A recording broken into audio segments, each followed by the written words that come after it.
Oi, pessoal! Hoje a gente está começando mais um episódio do Café com a Fono e hoje eu vou receber uma fonoaudióloga muito especial na minha formação, que eu admiro o trabalho e acompanho já há algum tempo. E é isso que eu quero trazer para vocês, a história da Maíra com a disfagia e por que ela escolheu esse caminho. Então agora, Maíra, conta pra gente da onde que veio essa paixão pela disfagia, pela pediatria. Em 2009, eu já queria disfagia desde a faculdade. Então, qualquer estágio na faculdade que eu poderia ter contato com a disfagia, eu ia atrás. Uhum. Infelizmente, eu não tive tanto contato porque as nossas matérias da faculdade, elas eram muito mais voltadas para outras especialidades, né? A disfagia, ela foi ganhando força mesmo nesses últimos anos. E quando eu saí da faculdade, eu entrei no aperfeiçoamento da ACD já sabendo que eu queria trabalhar com disfagia. No aperfeiçoamento da ACD, a gente tinha uma carga horária, uma grade de matérias ali, que não eram só disfagia, mas eu sempre tendia a procurar a disfagia, né? E no momento vago ali, eu sempre tentava acompanhar a Carol, que foi minha preceptora, a Carol Silvério, no videodeglutograma, com os pacientes de disfagia dela. E isso, nessa formação, né, nessa pós-graduação, é muito importante a gente valorizar a formação prática, né? Porque a gente vê hoje em dia muitas formações que é muito teórico, mas na disfagia a gente não pode ignorar essa parte que é a parte prática, né? Que é onde a gente vai, coloca a mão na massa e vê casos que fogem muitas vezes da literatura. Exatamente. E quando eu entrei na CD, eu já sabia que eu queria disfagia pediátrica. Na verdade, Uhum. sempre foi o meu sonho entrar lá e trabalhar lá. De tanto que eu fiquei por 9 anos, né, aproximadamente. E essa parte prática da residência, né, do aperfeiçoamento, ou seja, dos cursos de pós-graduação, eles são extremamente importantes, principalmente quando a gente fala de crianças, né? Que a gente Uhum. tem diferentes tipos de perfis de crianças, diferentes tipos de patologias, né, e diferentes tipos de disfagia também. Né? Então, quando a Sim. gente pensa só na parte teórica da disfagia pediátrica, fica muito difícil a gente já conseguir atender um paciente, já ter mão para atender aquele paciente. Então, se você não tem um estudo ou alguém que te guie, né, que te ajuda nessa parte prática, fica um pouquinho conturbado mesmo. É muito difícil você ver um paciente já na primeira avaliação, já separar ele em caixinhas, né? Ah, esse daqui é esse perfil, esse daqui é essa patologia, ainda mais em paciente em criança, né? Porque, pessoal, eu tô aproveitando isso para ser uma aula para mim também, tá? Porque eu não atendo pediatria, só atendo adulto. E são curiosidades que eu tenho, eu imagino que outras pessoas também tenham, né? Na pediatria, eu imagino que a maior dificuldade é também, além do diagnóstico, da reabilitação, mas a comunicação com os familiares, né? Porque é uma criança, ela não tem uma consciência do que ela precisa fazer, do que ela tem, por que ela está fazendo aquilo. Então, além de todo o conhecimento teórico que você tem que ter, toda essa bagagem, você também tem que ter tem que saber lidar com o lúdico, né? Tem que saber Exatamente. convencer a criança a fazer, levar ela na terapia, porque adulto é assim, você fala, ó, você tem isso, você precisa fazer aquilo para não chegar nesse desfecho. Se ele for um paciente consciente, orientado, ele entende e ele faz, ele colabora porque ele sabe que ele precisa. Mas na criança não, né? Você tem que convencer ela de fazer aquilo de uma forma mais leve e também convencer a família do porquê que ela precisa fazer aquilo, né? Exatamente. E já teve alguma situação, assim, que você avaliou um paciente, você viu que ele precisava dessa reabilitação fonoaudiológica e que você teve muita dificuldade de passar isso para a família? Você lembra de algum caso que a família não entendia, não compreendia a gravidade desse paciente? Sim, na maior parte dos casos de crianças com paralisia cerebral, a gente ainda tem muita desinformação Uhum. nesse âmbito. Quando a gente pensa em literatura científica, em pediatria, a gente já tem uma gama, né, de exercícios e de estimulações, mas a gente não tem necessariamente uma padronização com relação a protocolos, a repetições, né, e às vezes até no adulto a gente também tem essa Uhum. dificuldade, né, quando a gente Sim. pensa em algumas técnicas específicas, quantas repetições que eu tenho que fazer para ativar ali, né, aquela musculatura de fato. Mas em pediatria, as pesquisas elas são muito mais escassas, né, então, a desinformação com relação à criança com paralisia cerebral, isso acontece com frequência. Então, aquela desinformação de que é normal a criança ser magra, é normal ela engasgar, é normal ela não crescer tanto, e isso é uma desinformação enorme.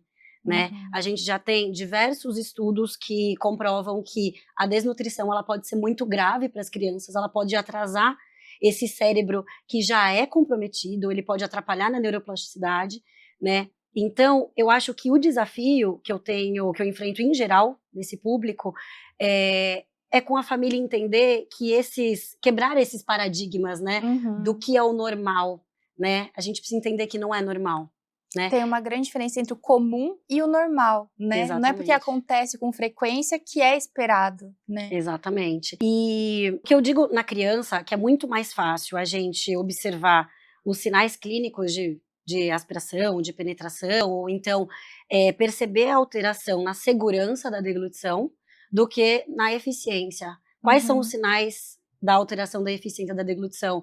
Então, é o paciente que tem o baixo peso, que tem uma dificuldade de ganho de estatura, né?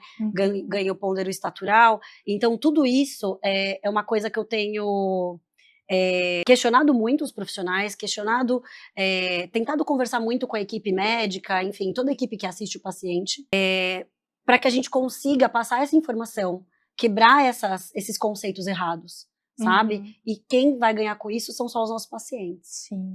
E aproveitando o gancho que você já falou, quais são os sinais que eu tenho que observar nesse paciente que faz pensar, ele pode ser um paciente disfágico? O que te chama a atenção numa avaliação? A gente começa desde o momento da anamnese, né? Então, os principais questionamentos, eles vão direcionar a nossa avaliação funcional. Então, as primeiras perguntas que eu faço para os pais são exatamente de quanto tempo ele demora para comer, né? Porque já tem os estudos que eles mostram que com 30 minutos de refeição a gente já tem que criar um alerta ali, né? Olha, esse paciente ele pode estar tendo uma alteração de deglutição ou de má alimentação. Acima de 30 a 40 minutos, a gente já pode considerar que esse paciente ele tem uma alteração, né? Então, ele precisa ser avaliado. Então, com relação ao tempo, né, de trânsito oral também, né, o tempo de refeição, com relação se ele tem o escape desse alimento, se é grave ou se não é, né, e também com relação se o paciente ele deixa muita comida parada na boca, se ele não deglute, né, e quanto tempo ele demora para ele ter essa deglutição, né. Esses são os sinais mais característicos com relação à eficiência da deglutição.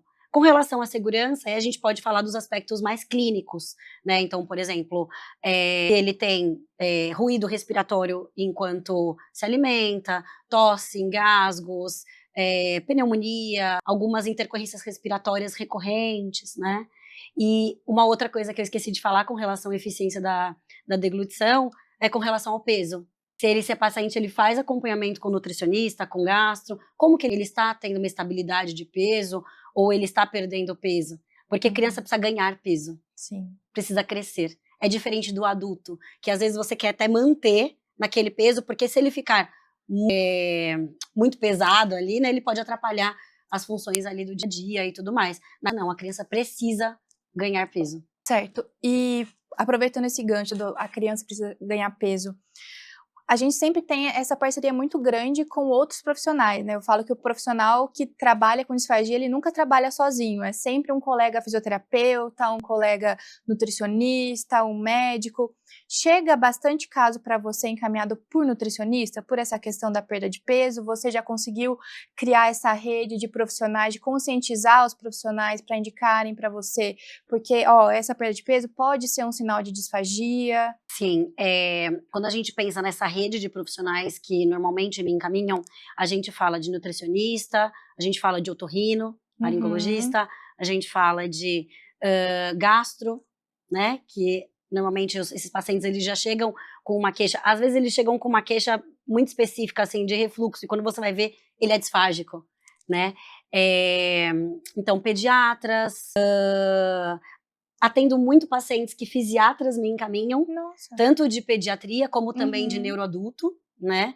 E às vezes eles têm algumas queixas sutis, não tem uma intercorrência clínica evidente, mas que o médico ele já tem essa sensibilidade, ou então o outro profissional já tem essa sensibilidade de pensar, nossa, eu acho que pelo menos uma avaliação de fono, uma triagem, esse paciente necessita. Porque é muito, principalmente quando a gente se refere à equipe médica, ainda, infelizmente, existe muita essa síndrome de superioridade, né? De, isso aqui é disfagia, é só colocar um espessante. Ah, Esse paciente disfágico é só bater tudo para ofertar. E não é assim, né? Cada dia a gente vê mais presente essa consciência, né, da classe médica de reconhecer a nossa profissão, a importância do tratamento fonoaudiológico, porque cada dia que passa, os pacientes eles estão mais exigentes, né? Eles não aceitam ficar, eu vejo isso no adulto, ele tá com uma dieta adaptada. Ele não vai querer ficar naquela dieta adaptada para sempre. Ele precisa de uma terapia fonoaudiológica para tentar recuperar, né, aquela função nos casos que isso é possível. Ele precisa de um profissional para orientar, ó, muitas vezes o paciente ele nem precisa daquele espessante, é só uma manobra, né, que você emprega que ele consegue realizar a manobra e não precisa ter toda essa mudança na dieta, né. Com os familiares, assim, você também vê muita resistência quando você recomenda essa adaptação da dieta? Olha, agora ele vai precisar usar espessante, agora a gente vai precisar dar um passinho para trás, porque muitas vezes a família tá naquela coisa, ai, começou a introdução alimentar, ele já tá comendo coisinhas em pedaços, não precisa mais de papinha. E aí, às vezes, precisa dar um passinho para trás para depois lá na frente conseguir progredir. Você vê muito como que a família lida com essa frustração, ou é todo mundo sempre receptivo, entende muito bem? Eu acho que depende do tipo de alteração que o paciente tem. Uhum. Eu particularmente atendo crianças com uma disfagia um pouco mais grave.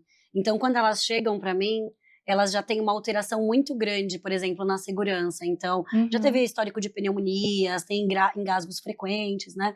Então, assim, depende dessa alteração, né? Quando a gente tem um paciente mais leve, né, que tem uma alteração, às vezes, só de uma fase oral, uma questão mais de mastigação, né, uma força de digestão oral reduzida, ou até um escape extraoral importante, seja de alimento ou seja de saliva, às vezes os pais eles têm essa dificuldade, porque, por exemplo, vou dar um exemplo aqui, se eu tenho um paciente que ele tem uma dificuldade de ganho de peso, e ele tem um tempo de refeição aumentado, para consistência sólida, por exemplo, se eu não voltar um pouquinho, eu não vou fazer com que ele tenha uma redução do gasto energético, uma redução do Uhum. tempo de refeição e uma melhora de ganho de peso. Lógico que concomitante a esse retrocesso, entre aspas, né, da consistência, eu vou fazer a terapia e a gente vai, talvez a gente consiga chegar lá, mas a gente precisa explicar para os familiares que a gente precisa fazer essa transição de uma forma mais segura, né, sem Sim. colocar o paciente, sem colocar essa criança em risco, né.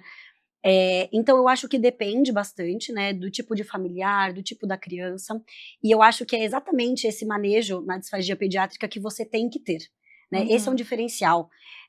Agora há pouco você falou, né, do quanto que a gente tem que ter esse manejo na criança, porque o adulto a gente pede para ele fazer um exercício, a criança você tem que, entre aspas, convencer. Mas tem Uhum. crianças que às vezes não têm um cognitivo tão preservado, ou tem uma alteração de compreensão mesmo, né, ou até uma alteração comportamental, ou uma imaturidade mesmo por causa da idade, que a gente não vai conseguir fazer aquele exercício direto, né. Então a gente vai induzir muito os movimentos, né, na disfagia pediátrica a gente usa bastante isso, né, de indução do movimento. Então, para o adulto eu peço para ele lateralizar a língua, para a criança a gente vai induzir que a língua vá para o lado, vai para o outro, eu faço um treino de mastigação, eu uso uma escovinha ou oferto algum alimento na lateral, da cavidade oral. Então assim, a gente tem que ter esse manejo, né, além de com as famílias, também com a criança. Eu acho que é Sim. o grande desafio da disfagia pediátrica. Uhum. E também ter essa sensibilidade que é o que você trouxe, de olhar para o paciente, né. Porque muitas vezes a gente fica preocupado com o contexto que ele está inserido, com a equipe, com os objetivos dos familiares, mas acaba não olhando pro paciente em si, né. E outra coisa que eu também vejo muito no adulto, e eu imagino que na pediatria também seja assim, é a família e o paciente traumatizado. Então ele é um paciente que vem com aquele histórico de pneumonia, de internação de repetição, muitas vezes teve um episódio de engasgo importante, e você já está há um tempo trabalhando com ele, você viu que tem ganho, quer começar essa reintrodução e tem aquela resistência pelo medo, né, de: "Ai, mas um dia quando eu comi isso, eu passei por aquilo e eu não quero passar de novo". Então, o trabalho, a gente vê que é esse ganho de confiança do paciente, não só no profissional, mas nele mesmo, né? De que ele consegue, de que ele pode, que ele está fazendo o acompanhamento direitinho, ele está se saindo bem nos exercícios. Na pediatria, eu imagino que seja um pouco mais complicado, né? Porque além porque é aquela coisa do pai, da família, é uma responsabilidade que não é dele, né? Ele tá cuidando de uma outra vida. Então, eu imagino que as famílias sejam mais receosas, mais traumatizadas, né? Tem uma certa rigidez para Resistência, né? isso, uma resistência para ver essa evolução no tratamento ou não. Sim. E eu acho que o grande diferencial do tratamento domiciliar é que você consegue estar junto com os pais, no local que eles vão oferecer os alimentos, no posicionamento adequado ali para a criança, com os utensílios da criança, dentro da rotina da criança. Então eu acho que esse ambiente, ele traz uma segurança maior para os pais também, no momento que a gente vai fazer uma introdução, por exemplo, de via oral, uma introdução de uma consistência que o paciente não está acostumado, ou até mesmo reintroduzir essa via oral para um paciente, por exemplo, gastrostomizado, ou que usa uma via alternativa de alimentação, né? Então eu acho que esse ambiente, ele acaba sendo um pouco mais aconchegante, né? Então eu acho que acaba proporcionando uma maior evolução, um momento maior de confiança entre profissional, familiares e a própria criança. E aproveitando o gancho também da sonda, né, da gastro, tem muito esse paradigma que a gente vê não só com familiares, pessoas que não são da área da saúde, mas muitas vezes eu vejo profissionais da área da saúde que tem esse pensamento fechado de, porque ele usa gastro, ele nunca vai comer pela boca. E assim, uma via de alimentação não necessariamente impossibilita a outra, Exatamente. né? Eu posso, para esse paciente que precisa ganhar peso, muitas vezes ele precisa continuar com essa via alternativa para esse ganho de peso, mesmo tendo a segurança da alimentação por via oral, mas ainda é numa quantidade muito pequena para o que ele precisa ganhar, né? E na pediatria eu imagino que seja assim também, né? Os pacientes, eles tendem a ficar, muitas vezes, tem condições de ir para uma via oral, mas pelo ganho de peso, por esse ganho nutricional, ele precisa estar com essa via alternativa. Mas também existem os casos que o paciente ele não vai conseguir ter essa alimentação plena por via oral, mas você, como terapeuta, pode proporcionar isso durante o seu atendimento, né? Esse prazer gustativo da via oral. Exatamente. O que eu sempre gosto de dizer nas minhas aulas é que a gente precisa entender que a via alternativa, ela não é um bicho de 7 cabeças. Pelo contrário, ela é a nossa aliada. Então, eu posso ter esse paciente que ele tem uma impossibilidade de via oral por uma questão da segurança dele, ter risco mesmo de broncoaspiração, e nesse caso, a via alternativa, ela vai ser essencial e provavelmente única forma de alimentação desse paciente, mas mesmo nesse paciente é importante que a gente tente pensar no prazer alimentar, e às vezes a gente entra até na questão de cuidados paliativos, né, que é a sua área, né, e então assim, quando a gente pensa nesse paciente que não vai poder comer nada de volume, a gente tem que pensar nesse prazer. Então esse prazer, ele pode receber algum gosto, algum sabor de algum alimento, né?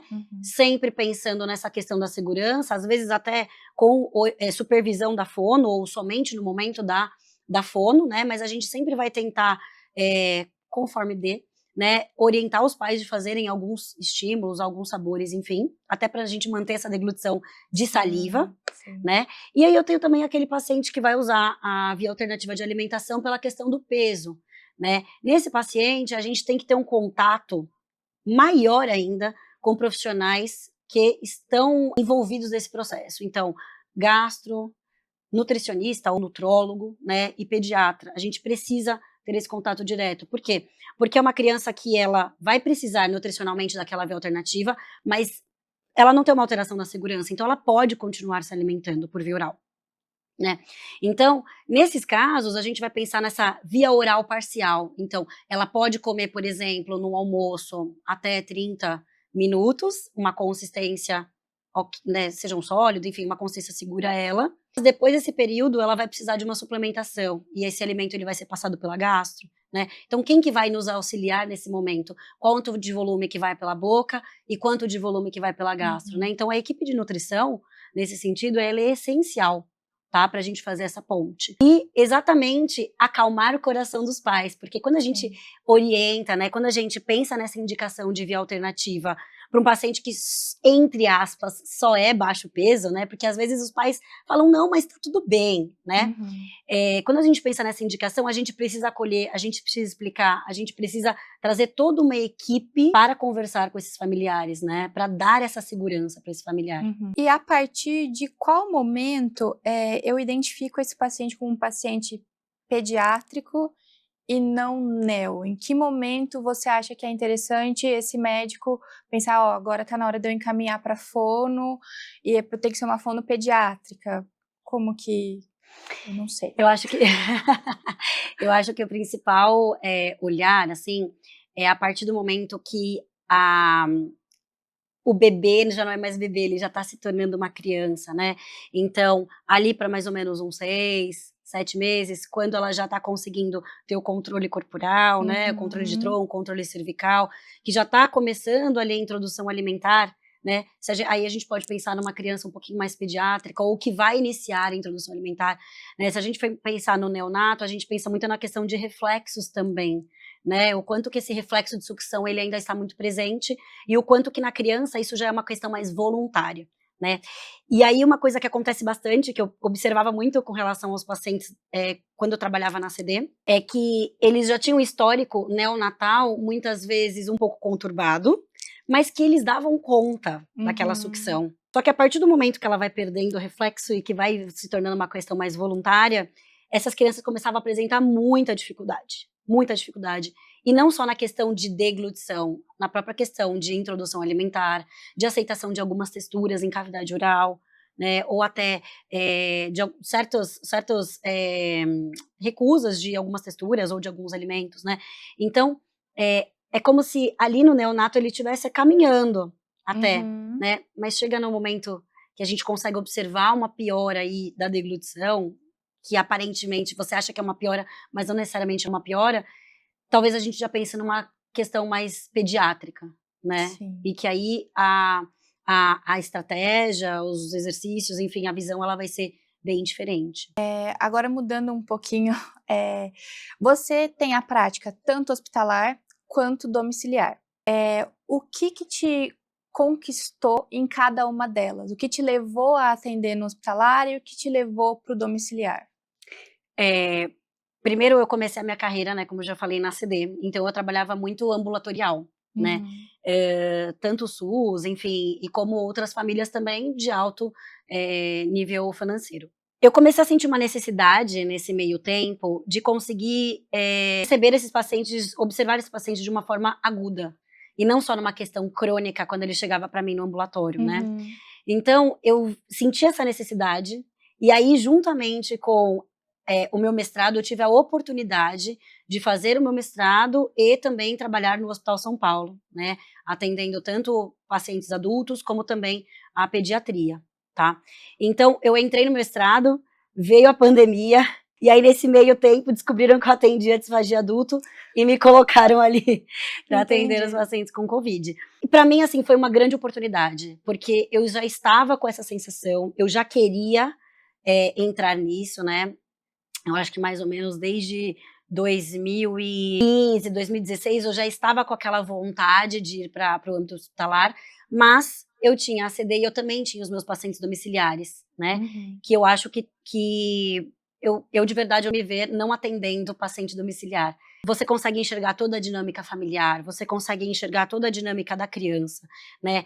Os melhores horários que ela consegue ser estimulada ou que ela consegue se alimentar de uma forma melhor. Então, acho que assim, a parte domiciliar, ela tem, assim, todo o meu coração, e por isso que eu também saí dessa parte hospitalar e também saí da parte ambulatorial. Mas muito interessante trazer essa visão do que você começou no ambulatorial, mas você sentia a necessidade de ver esse paciente na fase aguda, né, na fase grave, porque é muito isso que a gente vê que acontece. O profissional que atende domiciliar, muitas vezes ele nunca teve o contato, né, nessa fase aguda, e aí ele fica sem entender algumas condutas, alguns ajustes necessários para quando esse paciente está descompensado.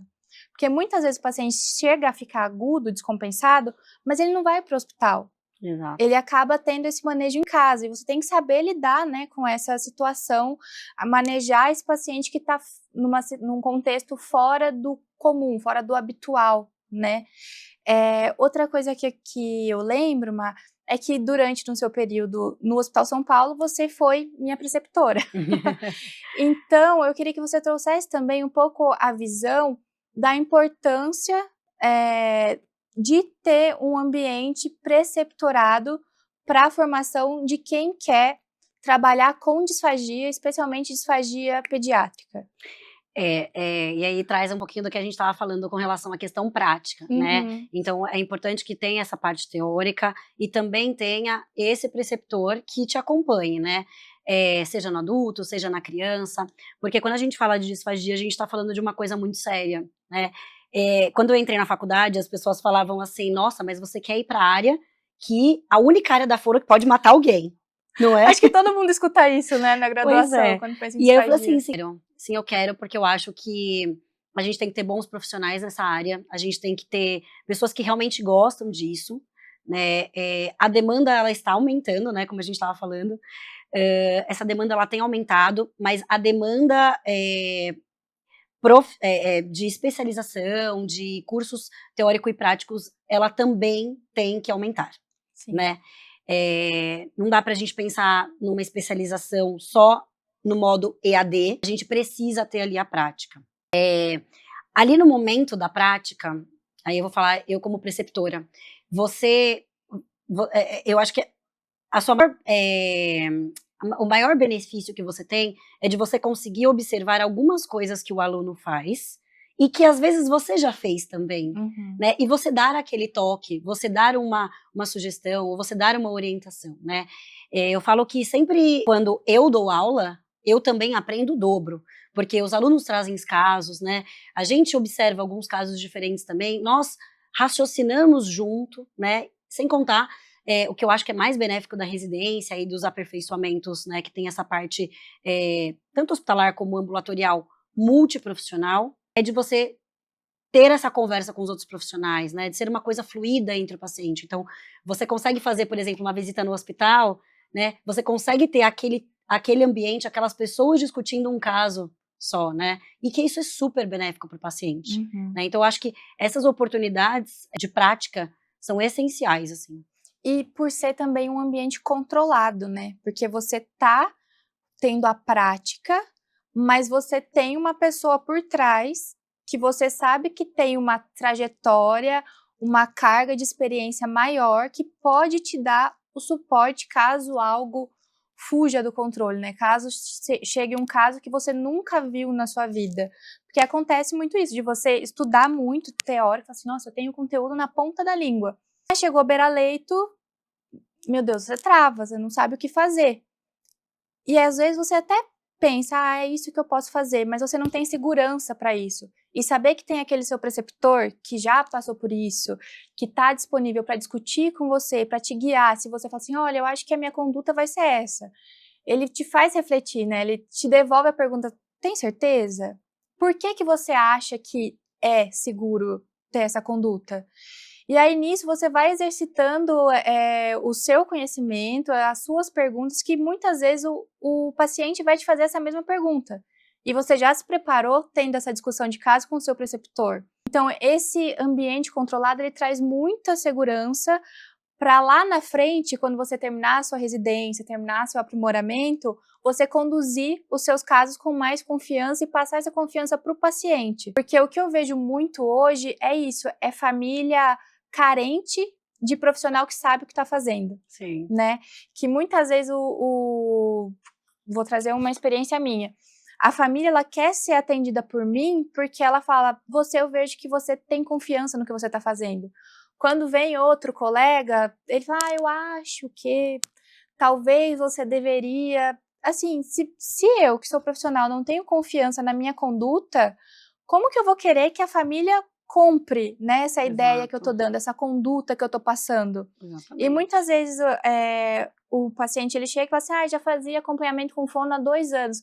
Mas como que era esse acompanhamento, né? Porque muitas vezes você fica assim, nossa, sério que fazia acompanhamento há 2 anos com fono?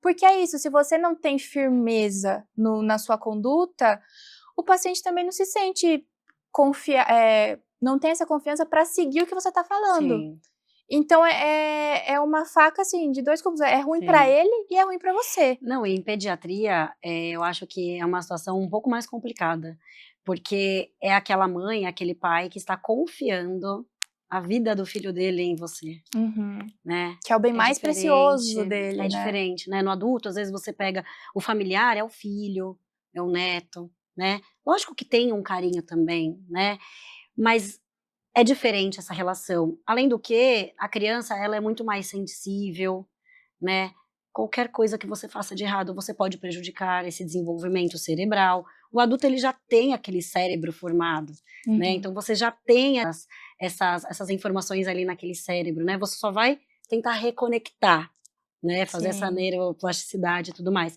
Na criança você vai ensinar, né, na maioria das crianças, é lógico que tem as crianças que têm uma lesão encefálica infantil adquirida, né, então ela já teve aquela função e aí, por exemplo, teve algum acidente, um traumatismo craniano e ela perdeu aquela função, então a gente vai pensar nessa questão da reabilitação. Mas a grande maioria das crianças, elas não aprenderam, né, seja por uma questão de prematuridade, seja por um AVC, seja por paralisia cerebral, seja por síndromes genéticas, né. Uhum. Então, eu falo que atualmente a gente fala muito sobre, doenças raras, né, que nada mais são aquelas patologias que a gente quase não tem descrição na literatura. São doenças muito raras, então que às vezes a gente como profissional também fica na dúvida, qual que será que é o prognóstico, né.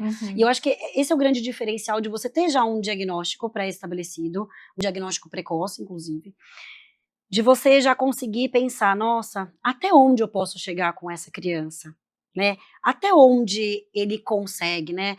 Qual que é a dificuldade motora global dele, qual que é a dificuldade motora oral, qual que é o grau da disfagia, uma doença progressiva, né. Então tudo isso vai nos auxiliar com relação a esse prognóstico. E a gente tendo este conhecimento dentro da gente, e a gente conseguindo passar para a família, isso é o que dá a confiança.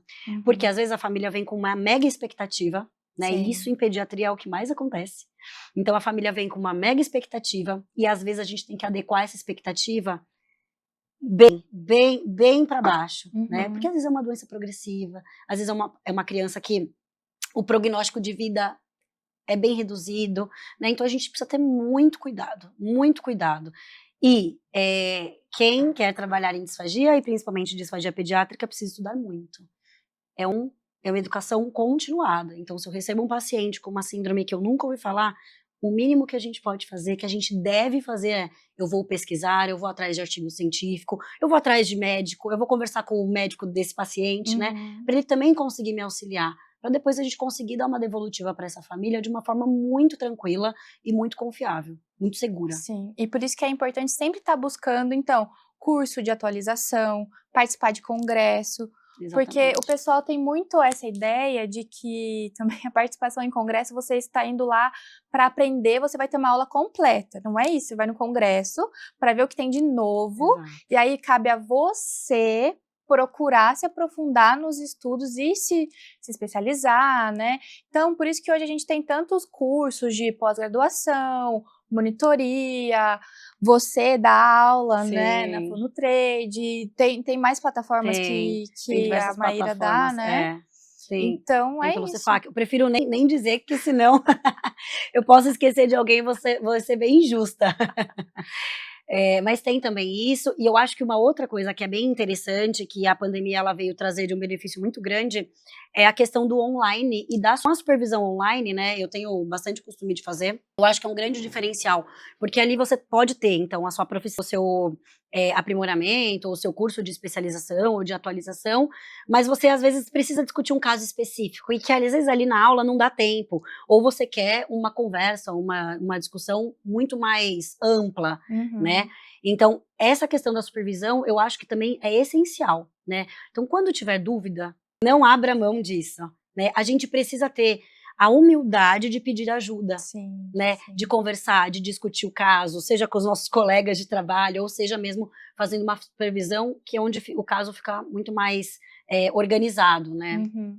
Para o profissional. É muito bom nessa área a gente ter referências, né? Como você trouxe, a Carol é minha grande referência, Sim. me ajuda. Então, porque o atendimento, ele não acaba quando você vai embora da casa do paciente, Exato. né? O seu atendimento na casa do paciente ou no leito do hospital é uma parte dele. Então, você vai embora, você tem que pesquisar, você tem que estudar. Quando você faz uma supervisão, você tem um tempo onde não tem outros 7 profissionais atrás de você, tentando entender o que está acontecendo. É um momento de calma para você discutir com alguém que tem mais conhecimento, mais bagagem, né, que você. 2 cabeças pensam muito melhor do que uma, Exato. né? Então é sempre bom ter isso, essa humildade de reconhecer que você não sabe tudo. E ainda bem que você não sabe tudo, porque aí você cria conexões e trocas, né? Exatamente. E você vai trocando informação, conhecimento. E para fechar, então, eu queria que você trouxesse pra gente, para finalizar esse episódio, uma reflexão de um aprendizado, que assim, que você tem várias formações, tem um mestrado, tem aprimoramento, mas uma coisa que você não aprendeu no mestrado, não aprendeu no aprimoramento, mas que você acha que é muito importante que os profissionais que vão atender disfagia saibam, que a sua prática trouxe. Eu tenho 2 coisas, assim, em mente. Uma é com relação à questão técnica, tá? A primeira coisa e o que está muito na moda com relação aos recursos, né? Aos novos recursos. Então, laser, eletroestimulação, né? Fotobiomodulação, bandagem, enfim, diversos recursos aí que tem, né? Em disfagia, e aí eu não tô falando só de pediatria. Então, a frase técnica que eu tenho para dizer é: nem todo recurso é para todo paciente. Nem todo exercício é para todo paciente, tá? E com relação à minha questão prática, assim, né, com relação às crianças, eu acho que a primeira coisa é assim, o profissional que quer trabalhar com disfagia pediátrica, ele precisa ter grandes características.